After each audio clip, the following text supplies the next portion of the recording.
אם אבא היה יכול לדבר מגרונו עכשיו, הוא היה אמר לכם, מה אתם עושים פה? כל זה בשבילי? השתגעתם? כל זה בשבילי? על מה אתם טורחים כל כך? בצניעותו הלכה לפניו. אבו שלב לא מפסיק להתגעגע. המסע אחר חיפושך לאורך כל כך הרבה זמן גבה מחירים קשים לנפש. דמותך מילאה את המרחב בכל מקום בו איבדתי. הנפש זעקה והתחננה, פקח את עיניי. הבית התמלא בדמותך, ונפקדותך תפסה מקום בחיינו ובחיי הנכדים, וגדלה וגדלה לתוך פחד עצום. לתוך פחד של אי ודאות, לתוך פחד של אין פה ביטחון, לתוך פחד שאין על מי לסמוך, לתוך פחד של עתיד מבהית. ובהיעלמותך ציווית לנו את דרישת הצדק, הצדק בניקוי האורוות, הצדק למצוא את התשובות ואת הצדק להשיב את כולם הביתה, את כולם. עוד בתחילת המלחמה פחדנו כי יקרה משהו לזיכרונות המשותפים שלנו, ותחת אש הגענו לאסוף את שאריות של מה שהיו פעם חיינו. הבית לא היה בית. הקירות היו קרים וצעקו הצילו, ובכל ערב נהגת לקרוא ספר. ושם על הכוננית היה מונח הספר האחרון שקראת, הכריש. הספר של מישקה בן דוד, איש מוסד לשעבר.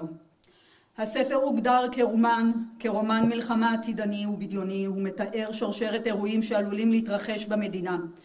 פלישת מחבלים לתוך יישובי העוטף וצפונה, ואף כיבושם.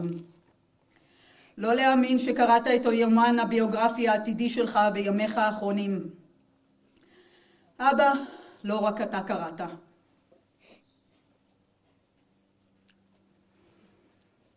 הוא יצא בשנת 2017 והיה לרב מחר. לא רק אתה קראת, הוא הגיע וחולק למיטב ידיעתי לצמרת הממשלתית והביטחונית. רוצה לומר, הכתובת הייתה על הקיר.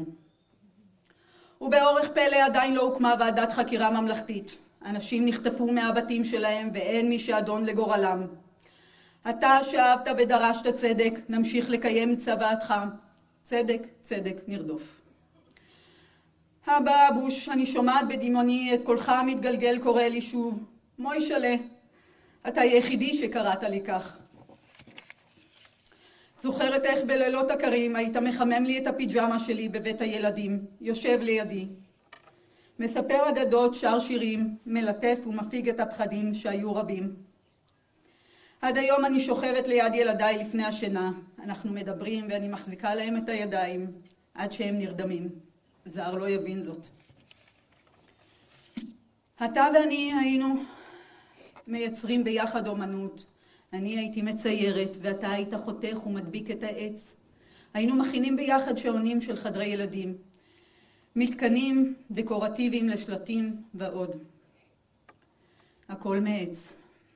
בתקופה שבה הייתי בי"א י"ב, אתה התפנית ללימודי תכשיטנות ברמת אפעל, וכך יצרנו לנו שפה משותפת נוספת בהתייעצות על עיצוב. חלקנו בבית את שולחן האור לעיצובים משותפים, אתה בתכשיטים ואני בפרויקט של עיצוב שמלות. שימשת כאב אכפתי, מעורב ודאגן. ערב אחד, שבוששתי לחזור הביתה, הלכת לחפש אותי במגרש הכדורסל. הכל היה חשוך ואתה נפלת לתוך בור שהשאירו פתוח. כשניסית לחלץ את עצמך נקראו לך הרצועות בכתף, וגם הניתוח לא צלח. מאז לא הצלחת להרים את היד למעלה כמו שצריך. בימים שהכאבים שלך חזקו, כך גברו כאביי ואיסוריי, על כך שלא הודעתי והלכתי ממגרש הכדורסל לבית הילדים. זה לא מנע ממך לעבוד עד יומך האחרון. פיזרת את עזרתך ואת טוב לבך כמו גלים על פני המים.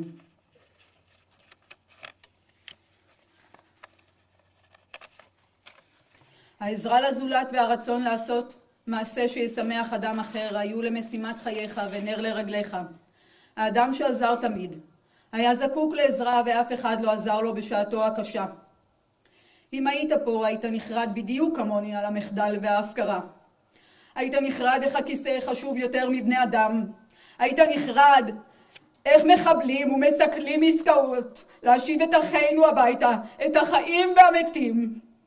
היית נחרד, וגם אני.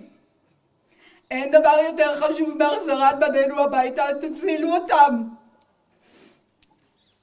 ביום הזה אנחנו קוברים אותך ואת ערכי המדינה שכל כך אהבת. עזרת לזולת, ערבות הדדית, נתינה, חום ואהבה, אהבת אדם אמיתית, פיך ולבך היו שווים.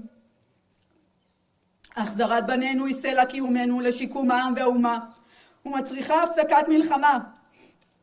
גבינו מחיר כביר מדי של חיילים, של אנשים, של חיילים פצועים בגוף ובנפש. מדינת ישראל שהבטיחה כי לא עוד מקיימת את השואה השנייה במו ידיה, וידע כל דור ודור כי מדינת ישראל הפקירה בנינו, וידע כל דור ודור שהם גם סובלים עינויים וגם מתים.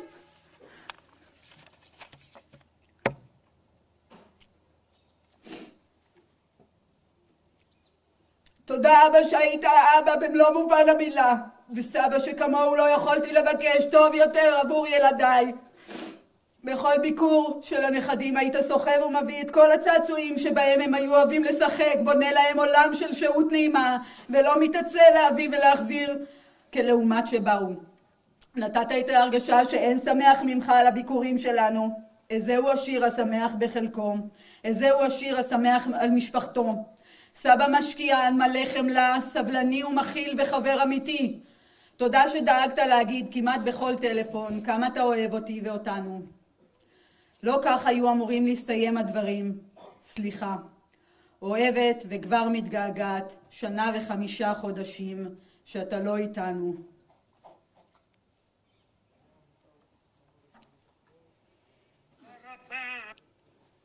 היי חמודים, תודה רבה, איזה יופי, יש לכם שפם יפה, כל הכבוד, כמו סבא.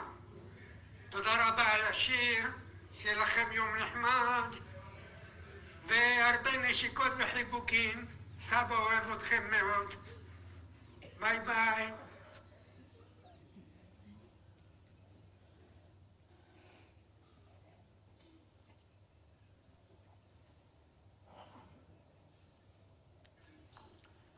תודה לכם חמודים, נשיקות וחיבוקים, אוהב אתכם, אוהב אתכם. לילה טוב.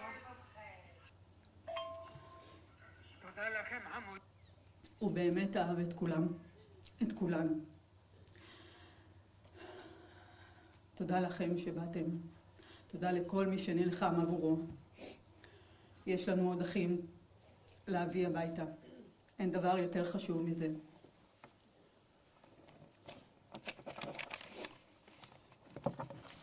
הכתובת הייתה על הקיר.